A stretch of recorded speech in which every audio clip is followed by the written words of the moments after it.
Hey guys and girls, how you going? Mark Hummer here. We're going to talk about some photography gear today, surprise surprise, and specifically we're going to be talking about outside photography. So we're on a festival or a wedding, sometime some portrait shoot out in a park, and how we're going to manage that, because there's so many obstacles and irritations there. You've got things as bumpy ground, it might be quite angular soil, you might have tree stumps everywhere, you could have steps, and it could be quite windy. So there are many things to think about, issues to resolve, and I can help you through a few of those because I've done this quite a bit in the past. So one of the key factors, key instruments you can use to make your life really easy is of course having a good tripod with you. Now you might say, oh yeah, light stands is generally what I use, and certainly in a studio a light stand is fantastic. I mean, in a studio you have a lovely flat surface, you've got plenty of lighting available with you and PowerPoints, and everything's very convenient, it's all air conditioned. But unfortunately out in the real world, when you're in a park or some sort of a grounds, it can be a lot less convenient. And so the beauty of a tripod is that regardless of the ground structure or how bumpy or lumpy it may be, you can adjust it so everything's steady and stable and very safe. So this is why you won't use a light stand out in a public park or some sort of festival arrangement. So how can I illustrate the versatility of the tripod? Well, I'll just make it very easy. So here we have a nice small little tripod, and I'll illustrate why you would want this over a light stand. So I have a few little blocks here. Let's put a block here and a block there. And I want to be able to manage this. You can see here that regardless of the bumpiness of the ground, you can just make minor adjustments here and get everything to sit good and stable and sturdy, and then that's not going to go anywhere. It's nice and stable. So regardless of the ground structure, whether it be steps or an incline, you can make all your items very well balanced, very safe and sturdy. So I just thought I'd give you that quick little illustration so you knew what I was talking about. I'm sure you do anyway, none of you are idiots, but it's just nice to actually show you, isn't it? Sorry, excuse me while I put that stuff away. I like everything off the table as much as possible. So yes, apart from the fact that you want to take the right equipment with you, which tripod, which is of course what I'm illustrating right here, you might say, okay, so you've got a tripod, but what's that horrible monstrosity sitting up on top there?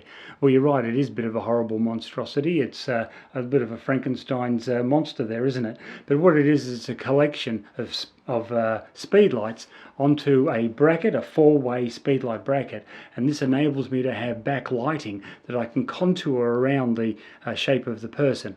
So for example, when you look at the angle of the lights here, you'll notice that the top ones are just slightly inclined, which would suit going either side of the ears and top of the head, and then the ones on the side here are sort of parallel, and they're sort of more for the shoulder area and the arms, upper arms. So I can sort of make a halo of colour and light around a person and shape that in any way I like. So how can I shape it? How does that work? Well, apart from the natural motion you get with a speed light anyway, which enables you to make some minor configurations, the most useful angle changing I have here is actually in the bracket and mount behind it. So let me just illustrate that to you. What I'll do is I'll take one of these off and show you how I've made it in such a way that it can be completely universal. You completely customize it to any way you would like. So I'll just take it off and then I'll show you. So interesting enough, in the bottom of the tripod here, there's a little hook for putting sandbags or the likes of this on, and I happen to use that just to store my spanner. So I have a little 10mm spanner here. You may notice it's got a red little tag on it, and that just enables me to always know when where the 10mm end is, because there's nothing more embarrassing than not understanding where that is. So, sorry, I'm laughing a bit here because I got my dog just come in, Carla, and she's right behind me here having a sniff around. Obviously you can hear my voice and wants to know what's going on. So she's harmless, she'll be fine out of sight, I think. But yeah, 10mm little spanner, say I hook it onto the little sandbag mount for the tripod, and that just enables me to always have a spanner to adjust things and make it, any sort of minor incremental changes I wish. So if I just take one off, which one should I take? I'll take this one off, it's as close as any of them. And if you have a look at the back here, I'll just illustrate. There's just a simple nut here that enables me to remove them or make minor changes. So let me just illustrate. If I loosen that up a bit rather than even take it off, I'm just loosening it up a bit now, you can see here that I'm able to twist and turn that in any way I like. So that just gives me a little bit more options of changing and adjusting as well. So I'll take that right off now.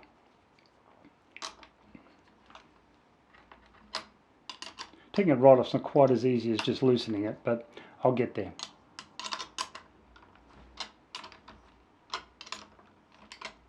So how are we going? Almost there. Here we go. Now there's a few little bits and pieces here. Normally I don't take these off. Normally I'm just doing a minor adjustment. But I'm taking this off simply so I can show you exactly what's going on and how I'll put it all together. Because when you know how it all puts together, it all makes a lot more sense. So I've got some washers either side there. That's just to brace it so it stays nice and safe. And there's the fastening nut at the end. And see, what I've done here is on the little small rig contraption. Now these small rig things are brilliant. I just so much love these things. What they do is they enable you to make all manner of adjustments. So like angles like this, you can tilt and change it. And what you do here is, if I can just find a little Allen key here to make it convenient to show. This little wheel in here, usually you can thumb tighten it, but you can actually put an Allen key in there and really lock it in. You can give a bit of force to that now, and then that's never going to move or adjust in any way that you don't want it to. Now either side of this rig here, you'll see two little Allen keys. And this is where the adjustments come in really handy on this rig, because having the two Allen keys means that it's extremely strong and tight. If you just had one form of locking it, like sometimes I have a little thumb lock, yes, it can slip and still droop and drag, but with the two either side fastening it tight with an Allen key, it never moves. Now here what we're seeing here is, if you can just pick that up, you can see the bolt, how I can have it that angle, I can have it that angle. I can have it straight up and down. And of course once I lock that in position with the Allen key, it stays there permanently. So that's one of the features of changing that I'll do. So as you imagine, it sits in here, and now I can have it all the way out like this if I wish it, and then I can have this come in. And what's the point of having it mounted in that sort of fashion? Well, it means you can now use it with a giant umbrella. So if you used an umbrella or a big octo box, I've got a 5-foot octo box with a grid and filters, you can then of course have these configured out wide and flash it and have a nice diffused white light if you wanted that, just taking the gels off. But here we are, we're talking about the option of motion and movement. So I can choose any configuration or shape I should want. I can have them in any angle just by where I fasten them at the time, by tightening up or loosening that nut. Of course I've taken it right off now to show you how it all works, and you can see the construction. There'll be some close-up photos on the screen so you can see all the details a little later on and exactly what I'm using. The other part of the configuration after that little small rig configuration is this locking nut here. So let me just take this off. I'll take the little small rig ball head off. Just loosen that up. There you go. Now that's gone, and what you can see here once it's off the speed light is you can see how I clamp it on. So this thing here will screw on, and I can clamp that down to the speed light, adjusting it with the screwdriver here as tight as I want, and fasten that on. It's never going to come off, so there's no slipping. See, when this thing came from the factory, it had those little plastic slots where you just slot the speed light into the plastic clip, and of course I never trust them, I'm sorry, especially with the weight of 4 on them. It just takes a good bump and those things will just slide off and crash to the ground. So I do like to use the option of something that I can fasten on and secure that it will stay there. So that's why I've chosen these little metal mounts for the speed lights. So that's attached to the little small rig adjustment that I have here, a little ball head. So that's a part of the componentry there. And then of course you've got the speed light, which is a quickly detachable if you wish to, locks on and off. Now you notice that it has the little locking pin here in this trigger receiver, and of course then when you put the speed light in and then you form the lock on it, the locking pin comes down and locks into that radio trigger, and then it never of course comes out. So you can't get that out unless you actually de-lock it and release it. If you don't release it, you can't separate it. These are the sort of little details you want to make sure your attachments have. If you're buying something and it doesn't have a means of really physically fastening it and locking it on securely, you're buying the wrong item, because I've had these slide off and fall before. And fortunately they've only done it inside and there was carpet or something, so it wasn't damaged. But you don't want these things dropping to the ground when they're 8 foot high and they drop on a rock. That's not going to end too well for your speed light. And let's face it, each speed light isn't cheap, so you want to make sure you look after them. So yes, you have multiple options of angling this around, and that's really what I was hoping to show you, that how I put it together. So simply you buy this rig here, and then what you do is I just use some few washers, a little small rig clamp and a locking mechanism, and then found that I can have these on really secure and feel confident completely that I can adjust them in any shape or pattern I like, and they're really, really safe. The other thing you can use this for is macro photography. So having 3 or even 4 lights on it at the time, you can, of course, as I've shown you with the way of maneuvering them, you can have an intense beam of light right in the center. You've got 4 speed lights concentrating in on your little subject, and you can take a photo from any side or in the gaps here with your macro lens, and you've got beautiful light in any shape or configuration you want it on your subject. So for macro, I've used this before, and it is really, really efficient and good. But in the context we're talking about now, we're talking about backlighting. And what we're talking about, well, here you can see I've got these colored gels. So if I take that off, you can see I've got a little grid there. See the grid factor? And here we have the colored gel. And that's blue on that one, but they've got blue, yellow, red and green, various different colors. The color choices are unlimited.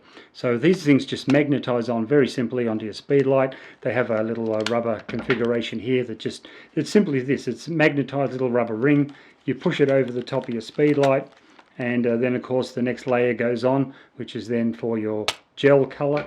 And then once you get your gel color on, then you just want your grid, and the grid of course enables you to concentrate that beam of color and light exactly where you want it, so it's not just splattering everywhere, you only get it on your subject, and that's really important. Now you may notice also that I have some Velcro around each one of these speed lights. Most of my speed lights have the Velcro, and the point of that is you can fasten things onto them. So when I want to make sure this is safe and I don't want to lose that rubber attachment, I Velcro it on, and that way when I'm transporting it around and it gets knocked and bumped, it doesn't fall on the ground and I lose it. Because you can imagine trying to find something like that in the middle of the night, black tarmac, and it's night and dark and you can't see a piece of black rubber anywhere. You know, you could trip over it 10 times and not find it. So just being able to fasten it down with a bit of Velcro I found very safe. Now when you're not using that, when you're actually going to start using the speed light, the idea of the double Velcro is very good, because then all you have to do is wrap that strap around the Velcro. It stays there nice and securely, it's never coming off, and it's there when you need it. So if and when you want to use it, where do you find it? You find it where you left it, and there you go, you're back to using it again. So I just thought I'd run you through why the Velcro. Velcro is there really to fasten your bits and pieces so you don't lose them. That's the only reason. There is another advantage though. Having things like Velcro around there, having these rubber devices attached to it, it does form a source of safety, so that should the lens ever drop, as you can see, the rubber and the Velcro are padding that, so you're very unlikely to damage your globe and the glass in the front. Well, that always, any level of protection you can have for your equipment is a good one. So I tend to leave these things on until the last minute. If I want them off, I can just pull them off in a second. But having them on is a really great protection for the end of your speed lights. So I'm not going to bother reassembling that for now. You've seen what it looks like complete, but just thought I'd run you through the look of the item and why I think it's actually pretty good. I've not usually been happy with plastic adapters and connectors here, but this one is actually particularly good. I can tell it's a very high impact plastic, and also if I can just show you, alright, it's a little bit heavy, so I'll try and get it off without damaging it, but you can see it does have a metal configuration here to keep things safe, and it's actually slotted on an angle in the front, so it doesn't necessarily spin around and cause you any grief. So I'm really appreciating that. I like how strong and safe that is. Now what I've done here is, as you can see, even though normally I would mount directly to this, well, I call it an Arco Swiss mount on the middle of the tripod, what I've done is I've made a bracket, an extension bracket, to bring it back a bit. And what that profile does now is it enables the weight, the center of the weight, to be down the column of the tripod. So having that weight right down the center means the balance is really good, so it doesn't tend to topple over. So even if you're on uneven ground and you've had to adjust the legs up or down a bit to make it straight, once you have got it straight, it's very well balanced and sturdy. It's unlikely to topple over and bump over. So just having the balance correct and making sure these minor adjustments to make sure the weight is centralized down the shaft of the tripod, you'll find that things will be very secure and safe. And of course something like this isn't really prone to wind. So, you know, if you've got an umbrella or some sort of a big softbox, yeah, good gust of wind come and knock the whole thing flying, especially if you're outside and in an open area. But with this, of course, the wind's just going to go right through that, and it's not really going to be much of an obstacle. Anyway, if it was that gusty that it was going to blow this thing over, you wouldn't be out taking photos. It'd be nearly impossible. So, alright, that's one element I'm showing you, and the other element with coloured gels and backlighting I wanted to say was that when you buy these, you get a wonderful array of different colours from the company. So when I bought these from Celine's, they give you this whole plethora of different colours, and of course I got 4 sets, so therefore I have 4 sets of every colour, and that means I got a lot of variety. But it doesn't necessarily stop there. They also sell these little kits of random colours, which I think are really cool. So they're giving you pretty much the primary colours, you know, obviously blue, red, yellow, and some green and so on. But sometimes, you know what, that just doesn't cut it. When you're doing colours and the particular dress the lady is wearing, or a hair colour, or the jewellery or whatever, you really want to match the colour to be exactly right. And these are where these little kits come in really handy, because these are all the random colours. So you get things like these sort of magenta purples, and you get a particular burnt orange, or you can have various lime greens and things like that, you know, just generally you don't have.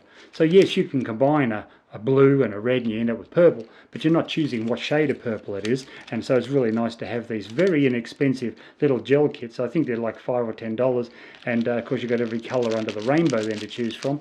And you know what, it's really nice when you have your client there and you say to them, you know, not just, oh, we're going to have to do yellow today, but you can say, and which colour do you think would complement your outfit today? And you make them feel like they're a part of the equation, which they can be. They can choose any colour they like and you can have a go with it, and then you can quickly change the colours, because it takes seconds to change the colours on these things.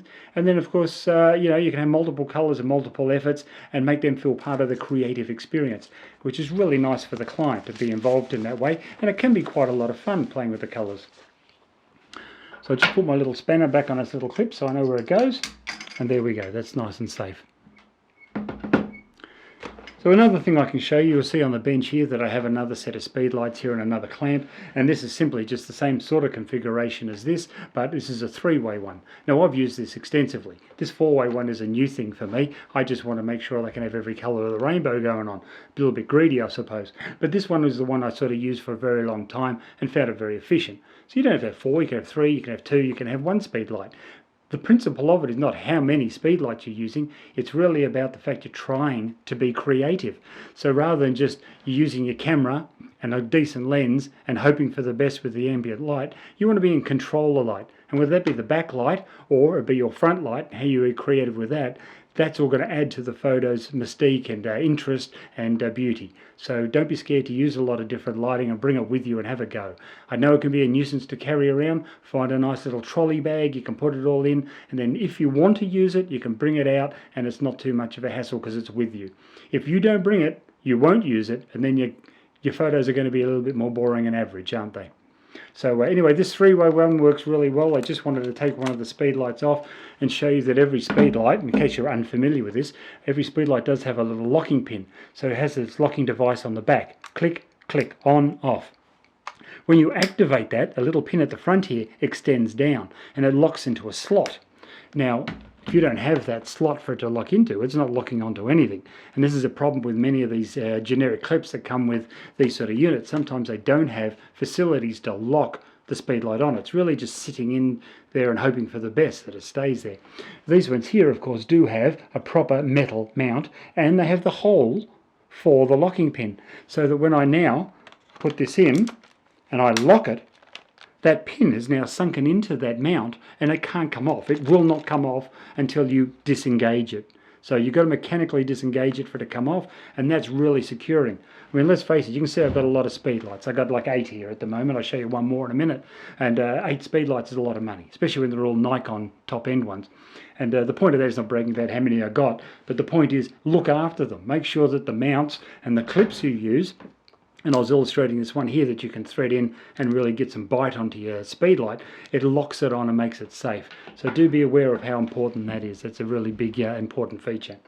Another thing I'd like to show you around is my front lighting. Now when we're talking about, excuse me, I just set all this down. When we're talking about front lighting now, and I'm out in the open in a park or a festival, wedding or something like that, I'll tend to use something like this, which is what they call a flash bender. Flash bender is basically a little mini softbox, but the beauty of it is it has a very flat profile. So what that means is you can have it attached to yourself and have it on your hip or by your side, and it doesn't take up a lot of space or room. It's something you can just slot off, and here, as you can see, I have the cotton carrier mount on it. I can have that slotted to my side on the cotton carrier and walk along with it just attached to my hip. And anytime I need it, I just release it from the cotton carrier, and there I am ready to go. And I can hold it up here on the ball head there, for example, and I can shape light however I want, as intense as I want it, just programming the adjustments to get it strong or weak, and I can shape the light however I want. Now when you're outside, you're generally not too worried about overall ambient light because the sun's out there somewhere. So you've generally got some light. This is used not for necessarily a main light source, but more for shaping the light. So it might be on quarter power or half power, and it just makes sure that the light is a little bit angular from this way, or a little bit more prominent that way, or whichever way I need it to make it interesting and creative. It makes the subject pop just a little bit more when you have some light on them, even if it's modest. So this one here I find very useful for out and about, whether it be festivals, weddings, or any sort of out in the park sort of photo shoot for portraits. So that's that one. Another speed light there. And by using those, of course, in order to activate any of these that are off the camera, you need your triggers. Now here I have a brand here which is a Yongyang. They're very good. I've used them for a couple of years now. I've never had them let me down, and I bought a lot of them. I've got about 8 of them or something sets, and I think they're fantastic. But I always, even no matter how many sets I got, I've always got one spare set that I'll have in the camera bag in case one fails me. So I don't have to compromise and go, oh, I better take that one off that one to make this one now work, and then I've lost the use of some other thing I was wanting. I just have a few spares. They're quite inexpensive. They're, a Chinese brand, which, and I say they're very good, high quality. They've worked every time, but because they're inexpensive, you can afford to buy plenty of them, and that's what I've done. Carry a few spares. Should they ever let you down, you can just immediately pull one out of the bag and keep going. You're not all flustered and exasperated by something not performing. The other thing we're going to talk about very briefly today when it comes to taking photos on the fly in a park, in a festival or a wedding, is your ability to have different lenses with you. Now, look, almost every man and his dog has one of these beauties. Now, I love this lens to bits. It's a 70 to 200. It's also the same lens I convert with a 2x teleconverter and use it for wildlife. But apart from that, as a 70 to 200, it's a beautiful portrait lens. I like the range. I like the fact you've got some reach with it too at 200 mils. So at 200 mils, if you need to take photos over an object, there's a little creek or a river, and you want them on the other side of that, pondering around, or laying on a blanket in a picnic or something, and you're trying to set up a theme, it's nice to have the reach to get over that and not have to get in right close or walk in the water with them. So having something with reach is really cool, and at 2.8 it's a very nice unit. But the problem is almost every man and his dog uses that lens, and every photo you take may look like every other person's photo they take. So it's good to shake it up a bit. So on this camera here, you'll see that I'm using now the 50mm 1.2. And that's a relatively new purchase, and I like it because it's a creative element. It just gives me something else to try that maybe nobody else has, or is an unusual look. Beautiful shallow depth of field, and it's nice and bright, so you're not stressing about having powerful lighting, just shaping lighting and a bit of color. So it does absorb a lot of light, but the downside is, of course, it's also extremely shallow depth of field if you're using it at 1.2. So you've got to constantly keep in mind, do I need to shoot at 1.2? Should I be shooting at 2.8 here to get both of these people in the subject in focus? So keep that in mind, that even though they are creative, and it's very important to be different and creative, keep in mind that they're not suitable for every photo. They're there to mix it up a bit and keep you on your toes. So previously to having this one, I had the Nikon 105mm f1.4 E lens. That was a beautiful lens. Like, that really worked well. Gave great effects. It was a bit of longer reach, so you could get further back from the subject, or if you did get in closer, it was an incredible shallow depth of field. So it was a beautiful lens and very creative, but I never tend to keep a creative lens for too long. Keep it for a year, maybe 2, then sell it, move on, buy something else with that money, and keep changing it around. Keep changing the focal lengths and the f-stops and the characters of the lens, and that keeps you creative. So yes, I'll always retain something like this, which is a staple to get everything done. To get the job done and be efficient, yes, you want something like this minimum, maybe a 24 to 70 as well, but certainly you need some primes that are creative to throw you out of your comfort zone. So I'm encouraging people to constantly mix it up. Don't just buy a 50mm and then that's it. Try a 50, try an 85, try a 105, try something different all the time, and mix it up, and that helps you remain fresh and your photos to pop with creativity.